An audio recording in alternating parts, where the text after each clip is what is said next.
बेधडक times news, सर्वसामान्य माणसांच्या हक्काचे व्यासपीठ। नमस्कार मित्रांनो, मी मंगेश सावळे बोलतोय। मित्रहो, आपण एक वाक्य वारंवार ऐकलं असेल की योद्धा ज्यावेळी शरण येत नाही त्यावेळी त्याला बदनाम करण्यात येतं। तसंच या ठिकाणी पक्षाच्या कार्यकर्त्यांकडनं त्यांना आता कळलंय त्यांच्या पायाखालची वाळू सरकली आहे, म्हणून त्यांनी बदनामी आपली या ठिकाणी सुरू केलेली आहे आणि वारंवार तो गैरसमज दूर करण्याचा लाईव्हच्या माध्यमातून आपल्याशी मी संपर्क साधतोय। कारण मला जाणीव आहे या 15 दिवसापूर्वीची मतदारांच्या मनात तयार केलेला जो गैरसमज आहे त्याचे परिणाम 5 वर्ष या मतदार राजाला भोगावे लागतात। आणि म्हणून मित्रहो, आपल्याला माहिती आहे एकीकडे 70 वर्षाचे सन्माननीय खासदार साहेब ज्यांना 20 वर्षाच्या 25 वर्षाच्या 30 वर्षाच्या तरुणांच्या भावना समजत नाही, आपण त्यांना 25 वर्ष सत्तेत बसवलं त्यामुळे त्यांना शेतकऱ्याचा आकांत सुद्धा कळत नाही। आणि दुसरीकडे पक्षाच्या दावणीला बांधलेले, पक्षाचा आदेश मानणारे, ज्यावेळी पक्षाच्या वरिष्ठ नेत्यावर ईडीची कारवाई होते त्यावेळी रस्त्यावर येणारे, मात्र शेतकऱ्यांसाठी काहीही न बोलणारे, 5 वर्षातून एखाद्या वेळी बाहेर येणारे असे नेते आता आपल्यावर बदनामी करत आहे की पैसे घेऊन उभं केलं ना, असं केलं तसं केलं। आपलं वातावरण या ठिकाणी तरुण मित्रमंडळांमध्ये प्रोत्साहित आहे। प्रत्येक तालुक्यामध्ये प्रचंड असा प्रतिसाद मिळत आहे आणि यांच्या पायाखालची वाळू सरकलेली आहे। आणि पुन्हा एकदा नव्हे तर वारंवार सांगतोय की मी प्रत्येक गावामध्ये जाऊन शाहू फुले आंबेडकरांची, छत्रपती शिवाजी महाराजांची शपथ घेऊन सांगितली आहे की आपण डगणार नाही, मागं हटणार नाही। माझ्या रक्तात या ठिकाणी गद्दारी नाही। आणि मी वारंवार सांगितलंय की जर का मी गद्दारी केली तर ही पहिलीच निवडणूक आहे, यानंतर मला कधीच या ठिकाणी मतदान करू नका। कारण मला जाणीव आहे ही एक संधी नसून ही खूप मोठी जबाबदारी आहे। ही खूप मोठी जबाबदारी आहे पूर्ण जिल्ह्याची, प्रत्येक सर्कलची, प्रत्येक तालुक्याची, या जालना जिल्ह्यातील प्रत्येक शेतकऱ्याचं, प्रत्येक नागरिकाचं दुखणं समजून घेऊन त्यावर उत्तर देण्याची ही जबाबदारी आहे।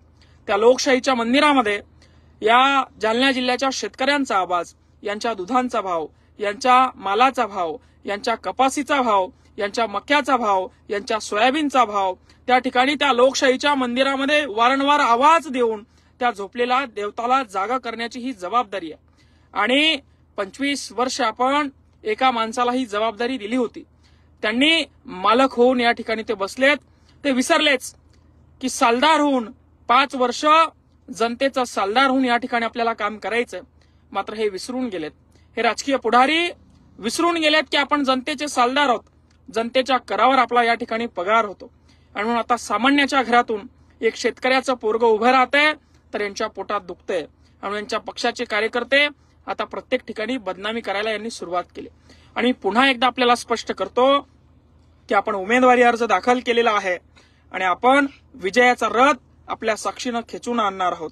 आपण देशाचे ध्येय धोरण ठरण्यासाठी, तरुण पोरांच्या शिक्षणासाठी, तरुण पोरांच्या आरोग्यासाठी, कष्टकऱ्यांसाठी, शेतकऱ्यांसाठी, 18 पगड जातींसाठी त्या लोकसभेच्या मंदिरामध्ये आवाज उचलणार आहोत।